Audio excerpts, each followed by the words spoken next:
There are allegations that there are global powers who currently want to influence the Tanzanian political direction. Okay? The allegations say that the US and other players are mounting pressure on Suluhu to be sworn in immediately. The reports say officials are being pushed like robots, receiving commands along the lines of, if you want us to do this, then do this. That's quite encrypted. If you want us to do this, then do this. What do they mean by do this? What could they be meaning by saying, if you want us to do this, then do this? So probably if you want us to do this is like trying to legitimize her presidency. And then do this, it means there is a bargaining chip somewhere. And now this video will help us analyze what is this bargaining chip. Okay, as we all know, the key players in Tanzania's political and economic welfare are the US and China. These allegations already point out that the US might be pressuring Suluhu to be sworn in. From the allegations here, it has been stated specifically the US and other Western countries. But since she has not been sworn in, what might be stopping the process of swearing in of Samia Suluhu? That is what we need to understand. What might be stopping it? Now, could it be China's influence? Especially knowing that China is highly involved in the economic welfare of Tanzania. In this documentary, we are going to assess why US and other Western countries might be pushing for Suluhu to be sworn in, and see why she might not yet considered swearing herself in, allegedly due to China's involvement. The other Western powers that will be discussed in this documentary are Australia, Norway, Canada, and to a small extension, Great Britain, the UK.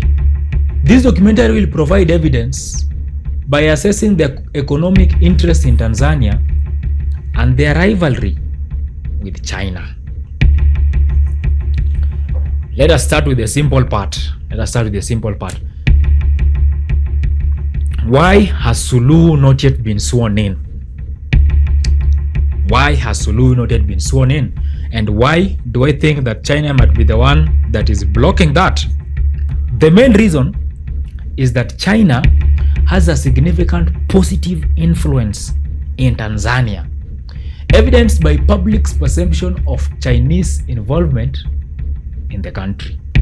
A survey by Afrobarometer revealed that China is overwhelmingly seen as a positive influence and has surpassed the United States as a preferred development model. Growing numbers of Tanzanians say that China's economic activities have a lot of influence on the Tanzanian economy and that China is the best model for the country's future development. Citizens perceive China's economic and political influence on Tanzania more positively than that of the United States, Great Britain, and Russia. The East African Community, the United Nations agencies, the African Union, and the Southern African Development Community are also widely seen as having a positive influence on Tanzania. So, China wouldn't want to destroy the positive reputation that they are having on Tanzania's public.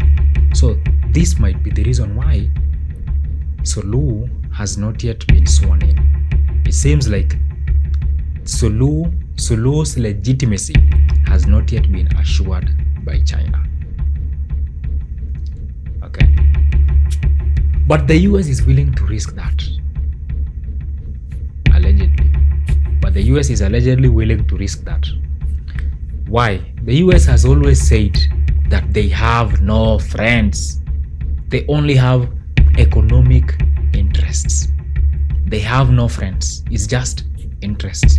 They've said it multiple times, so many years. So we won't assume that this case will be different. Now that's the simplest reason why Suluhu has not yet been sworn in. But we are going to talk about what's in for the US and China in the current political dynamic of Tanzania. Now, let us go to the main thing. Let us go to the next thing. Why are these two global powers, the US and China, in a bid to influence Tanzania's politics? Why are they in a bid to influence Tanzanian politics? As always, the common culprit is minerals. Minerals in Tanzania. China and the US are in a global race of seeing who is the big boss in modern technology. To become a superpower in global technology, these countries need minerals, since they are used to power factories, build the most advanced microchips for advanced technologies in warfare, and also in other technologies needed for public use. And what are these minerals? What are these minerals that these two countries are competing against? These minerals are rare earth minerals. And the most important rare earth minerals are neodymium, praseodymium, samarium, dysprosium, and terbium. Those are quite complex names. We are not used to those names. Those are quite complex names. These names, they might mean nothing to some people, or they might just sound like some difficult chemistry words or physics. But these are crucial elements needed for advanced warfare. Not only for advanced warfare, but also for building technologies that are responsible for advancing these countries as the next global powerhouse. Now, Tanzania has huge deposits of very crucial rare earth elements needed in the manufacturing of high-strength magnets used in electric vehicles, wind turbines, and warplanes and warships. These rare earth minerals available in very large quantities in Tanzania are neodymium and praseodymium. Neodymium and praseodymium, they are available in very large quantities in Tanzania. Tanzania also has 22 other elements. So in total they have 24 elements. They also have 22 other elements. Though neodymium and praseodymium are the ones that are in extremely large quantities and among the largest quantities in the world. So the minerals are available in large quantities in Tanzania, but the quantities that are available in Tanzania is among the largest quantities available in the world. So you understand how crucial Tanzania is for global players. Okay. Neodymium is needed for neodymium ion boron permanent magnets used in electric motors, generators, and actuators for flight control surfaces and engine valves.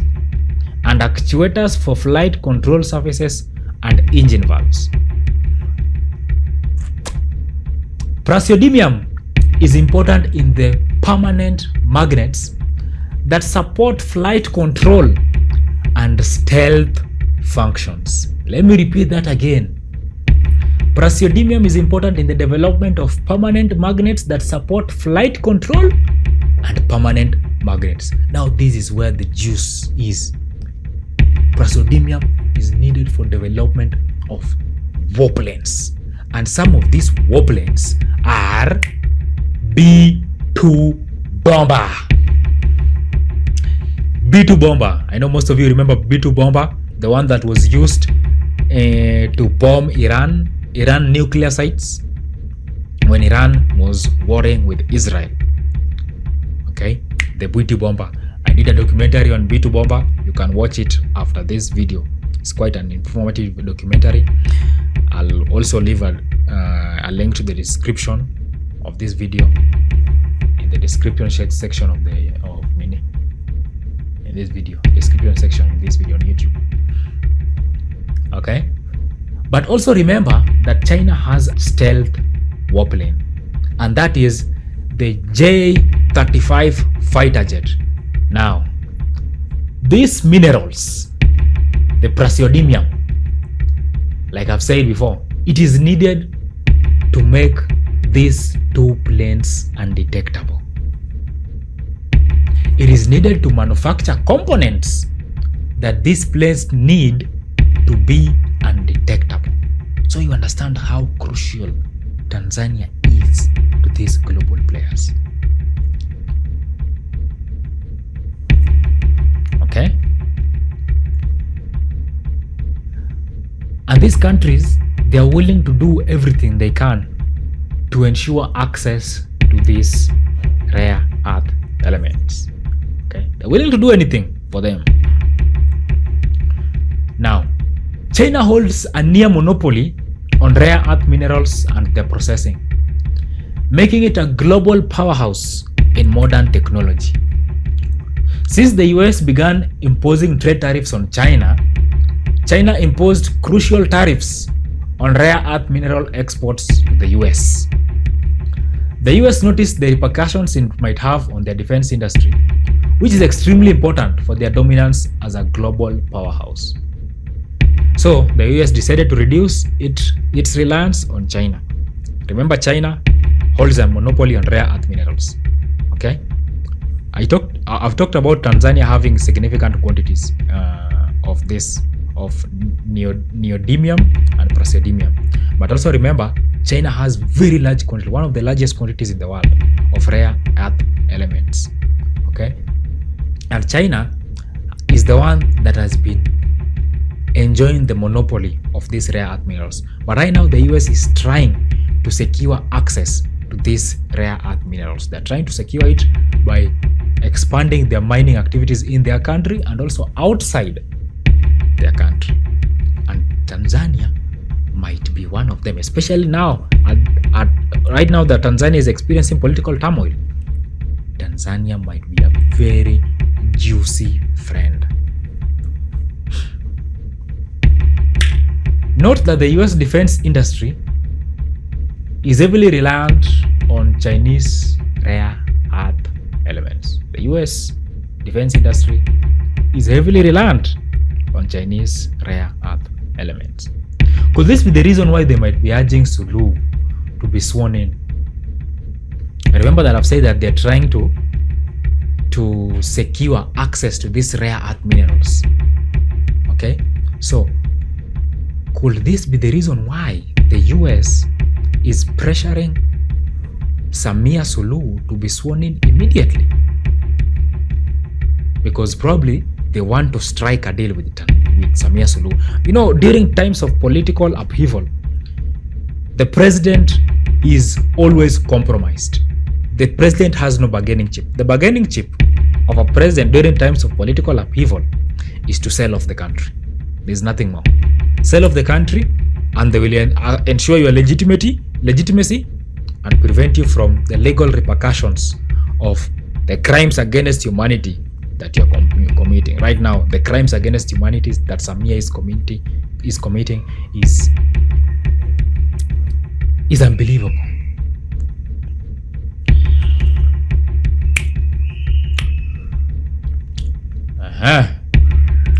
What's in for the US? What's in for the US? On July 10th, the United States International Trade Administration released a market intelligence report titled Tanzania Rare Earth and Critical Minerals. The report states that Tanzania is a new dawn that's ready to fuel the global energy transition. Okay? A new dawn. Mining is a leading industrial sector in Tanzania, consistently increasing the value of its mineral exports. The contribution of the Tanzanian mining sector to the country's GDP grew by 2.5% from 2018 to 2021, jumping to 7.3 from 4.8%. It generates over $2.5 billion annually and accounts for approximately 50% of the exports by value. So you understand how mining is extremely important in Tanzania, and the US understands that. Tanzania's natural resources include gold, silver, tanzanite, iron ore, copper, nickel, cobalt, graphite, and uranium.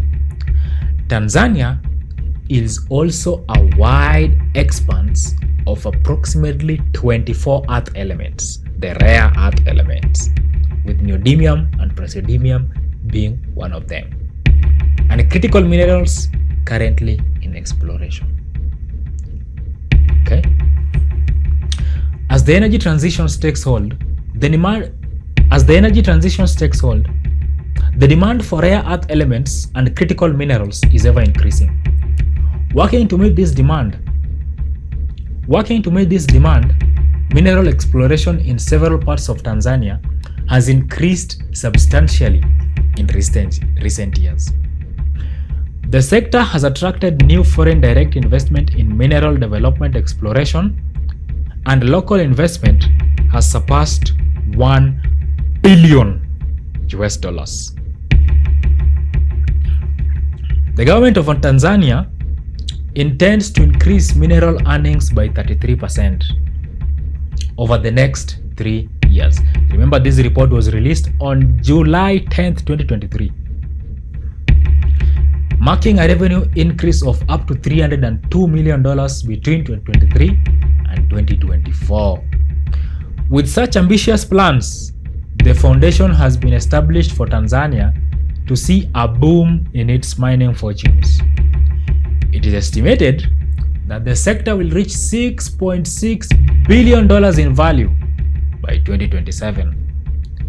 In addition to mining minerals, this emerging sector provides opportunities to capture more value from critical minerals before exporting by establishing mineral processing centers within the country. That's a very, very important statement.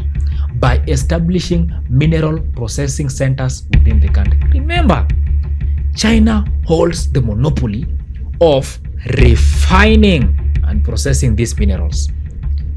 Okay? China refines 85% of the rare earth minerals in the world. So this statement, establishing mineral processing centers within the country, is very important. Remember, as we discussed before, the US is trying to expand access to rare earth minerals, and they're trying to reduce over-reliance from China. Tanzania might be the juicy friend.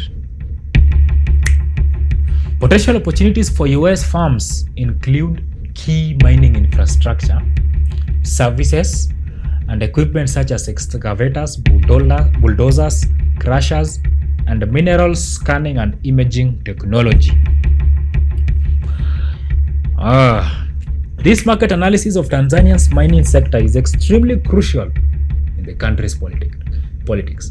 The fact that the US is interested, Samia Suluhu can use this as a bargaining chip for legitimacy and protection from the public and future judicial prosecution of the crimes against humanity that her government has committed in the last 4 days.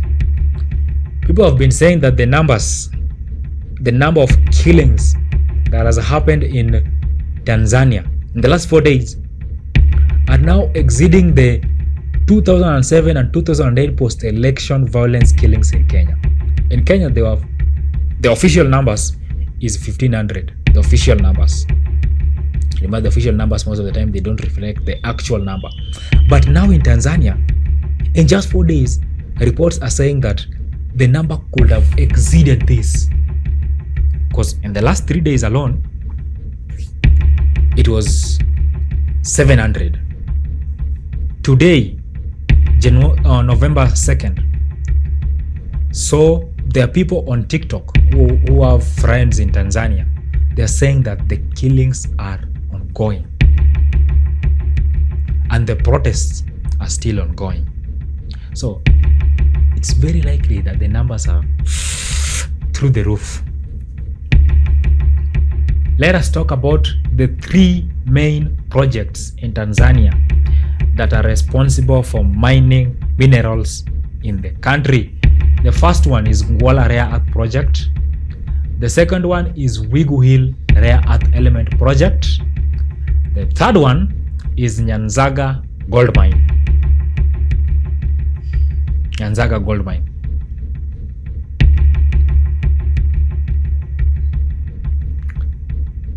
Now, the Ngwala Rare Earth Project is located in southern Tanzania. This is one of the largest and highest grade undeveloped neodymium and praseodymium deposits in the world. The project received its special mining license in April 2023, and commercial production is expected to begin by early 2026. And now we are in 2025. Initially, this project was being developed by Peak Rare Earths. Peak Rare Earth is an Australian company. Okay. Initially, it was being developed by Peak Rare Earth. Now, the US declared interest in Ngwala Rare Earth project. And the US being US, they had conditions. They had, and this interest had conditions. Now, the US International Development Finance Corporation, the DFC, had issued a letter of interest to provide loans for the project as part of a broader Western strategy to diversify critical mineral supply chains away from China.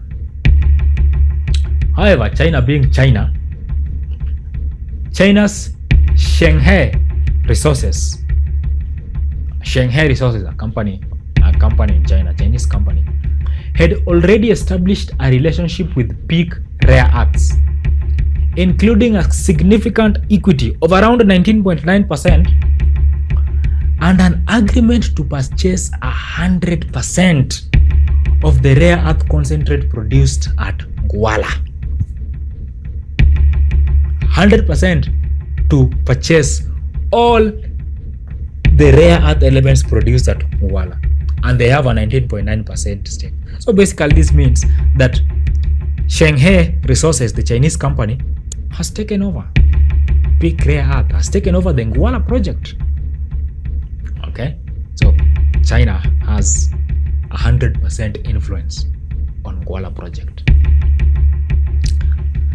In May 2025, Shanghai Resources announced an all-cash offer. Cash to acquire full control of Peak Rare Earths for approximately 150.5 million Australian dollars. That is around 97 million US dollars. US noticed this. After US noticing this, that China had made such a move, the US decided to make a bold decision. Now, the US made a bid of 240 million Australian dollars. But this offer was rejected because of its conditions and the strict approval process. And the approval process was also longer. Shanghai's all-cash offer was fully funded and pre-cleared by relevant regulators in Tanzania and Australia, allowing for faster transaction completion in September 2025. The 19.9% stake and the 100% offtake agreement, Shanghai already had a significant influence over Peak Rare Earth direction, since China is now the sole customer for the primary product and a major investor. That's a very important point to consider, since it influences the political direction of Tanzania currently. So, as you can now all understand, China took over through Shanghai. Now, this is where the issue is. China took it over, and now Suluhu is an illegitimate. In fact, the videos that have currently received of what is happening in Tanzania, it is undisputable that Samia Suluhu is an illegitimate president of Tanzania, and she will be the first female president to be jailed by the ICC. So if Samia Suluhu, if she's not jailed, if she needs legitimacy, she will need support from global powers, okay? And this is where the minerals in Tanzania comes in, and the US will also come in with this. The condition, from the allegation, it was said that if you don't do this, then we will not do this. Now, the condition here might be Suluhu might need to surrender the minerals to the major players that were alleged to have been pressuring Suluhu to be sworn in. And these major players are the US, majorly the US, and other big players that I've mentioned before. Now, Suluhu might be required to surrender this project back to the US, despite China already having a major stake on it, not even a major stake, 100% stake on the Ngwala project. If you're doubting this can happen. And how can this happen? Tanzania will be legally required to reach a settlement with China to refund China its investment and future projections. They will be required to do that. And this kind of an arrangement will help Samia remain the president. And it will also secure the US interest in rare earth minerals, okay, to ensure that they remain to be a global power in the military and technology. Now we are going to discuss the second project. The second project is the Wigu Hill Rare Earth Element Project. The Wigu Hill Rare Earth Element Project, located in Morogoro region. This project also contains significant rare earth elements for mineralization. The Tanzanian government reallocated the large-scale mining license to the State Mining Corporation, STAMICO, which has been directed to begin immediate development. It was directed to begin immediate development. Now, this is where the juice is. STAMICO is in a joint partnership or a joint venture with Vital Metals. Vital Metals is a company in Australia. It is an Australian company. The expansion of this project, of the Wigu Hill Rare Earth Element Project, is funded by cash flow, with the revenue from the North T projectile being used to fund the increased production volumes at Nechalacho and the development of new projects like Wigu Hill. Okay. Additionally, Vital signed a funding agreement with the Canadian Northern Economic Development Agency. In April 2021, Vital secured a binding offtake agreement with Ritec, that is a Norwegian company. It is a Norwegian rare earth separation company, to support the project's development, to support the development of Wigu Hill Rare Earth Element. So now you can understand now there are very many countries involved. The Canadian Northern Economic Development Agency, that is a Canadian company. Ritec, Norwegian company, and Vital Metals, Australian company. So those countries might be involved in pressuring Suluhu to ensure that she is sworn in and the killings probably to stop and probably to secure her legitimacy. Okay, if she needs protection and the legitimacy that we're talking about. And why do I think that these countries might be involved? Is an allegation. Why do I think that these countries might be involved? It's because of one main reason, and it's a very critical reason that is currently happening in Tanzania. During times of political upheaval, the country that is politically unstable is always up for grabs. This is undoubtedly. The country that is in political instability, it is always up for grabs. And Tanzania is in a crisis. And these big players will not want to waste this opportunity. No, it doesn't matter what will happen. They will not want to waste this opportunity. Especially now that the global race for influence is so significant. The global race for influence, the global race for technological dominance, the global race for military dominance, they will not want to waste this opportunity, especially the fact that minerals, very crucial minerals needed for this, are in Tanzania. And what does the US, Canada, Norway have in common? What do they have in common? They are all members of NATO. And you know NATO does not want China to expand its influence. So do you think they will not use this opportunity to stifle the expansion of China? Do you really think they will not use this opportunity to stifle the growth of China? I'll let you decide that. I'll let you answer that. So they might do whatever it takes to stifle China's influence. I've answered it anyway. Or topple its regional dominance in areas that they have already captured. Such a thing happened before. It happened after World War I to Germany. When Germany lost World War I, Tanzania's administration was given to the League of Nations. And the League of Nations mandated the administration of Tanzania to Britain, the UK now, until Tanzania gained independence in 1961. So, removing China out of the game, or the minerals game, might happen right now that there is a political upheaval in Tanzania. That company, Nyanzaga Gold Mine, as the name suggests, it is a gold mine. But there is an exploration that is working there to identify rare earth resources in this location, which may be extracted as a byproduct of the gold mine. Nyanzaga Gold Mine is primarily funded by Perseus Mining Limited. Perseus, like the Greek god of Perseus, the Perseus Greek god. Is it a Greek god or no?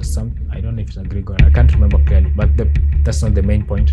The main point is that the Perseus Mining Limited is an Australian company, and right now it is working with the Tanzanian government, and Tanzanian government is holding a 20% free carried interest. So Australia might be one of these other countries that have been pressurizing Suluhu to be sworn in immediately. Now we have to discuss what's in for China.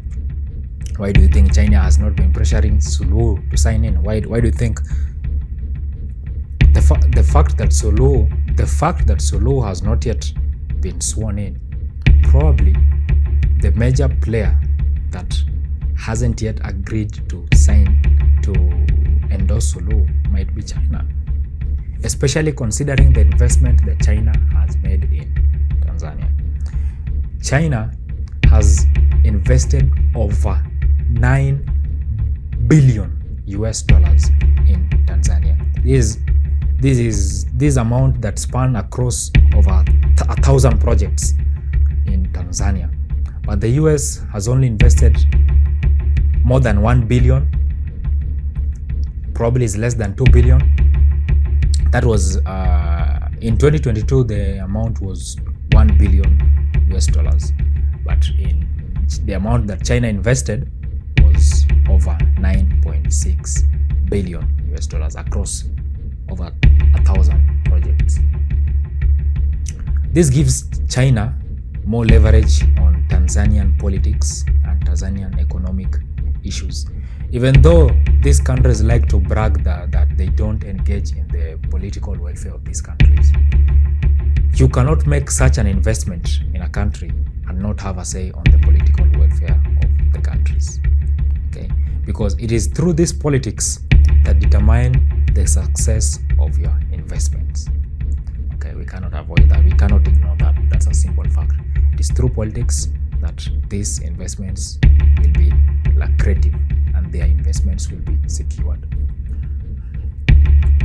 So why might China not yet, why if Suluhu has not yet been sworn in, China might be the obstacle here. And if it's the obstacle, what is the main reason why China might be the obstacle? It's arguably because China has a positive reputation towards Tanzania's public. They wouldn't want to destroy that by endorsing an illegitimate president. Okay? Because if they do that, they will lose all the leverage, and the leverage will move to the US. Every country, they must have someone who holds the cards. If they do that, the US can come and build its reputation by saying, you see, we are the good guys here, China is the bad guys. You see what they are doing in their countries, they want to do it here.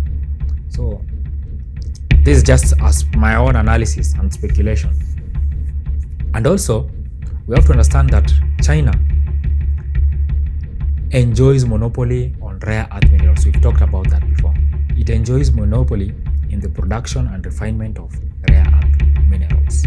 Over 85% of rare earth minerals are mined and refined in China. And China produces over 90% of the rare earth minerals needed for manufacturing gold, for manufacturing magnets. So it is less likely for China to endorse Samia Suluhu based on the interest of rare earth elements in Tanzania, because they already have enough to further their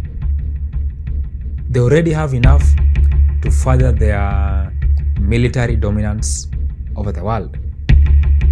Okay? But the US doesn't have enough. They are now trying to seek for more because they were heavily reliant on China. Now they're trying to find more avenues to ensure that they have more minerals. It is highly likely that they might want to help Suluhu get out of this political turmoil. Okay, that is just my analysis. Doesn't mean that it's the right analysis, and I welcome different ideologies on this issue. But what we need to understand is that currently the US and China are still silent. None of them have congratulated Suluhu. But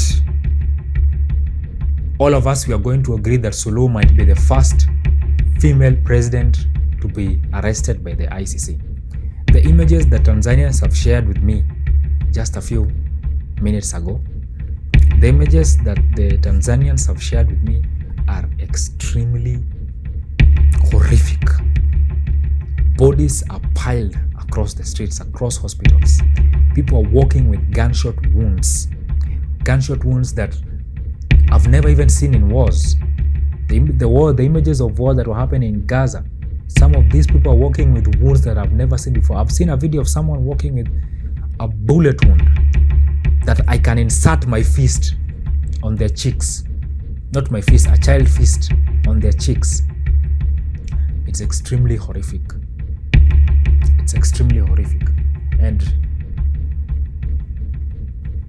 hopefully Samia Suluhu will be arrested by the ICC.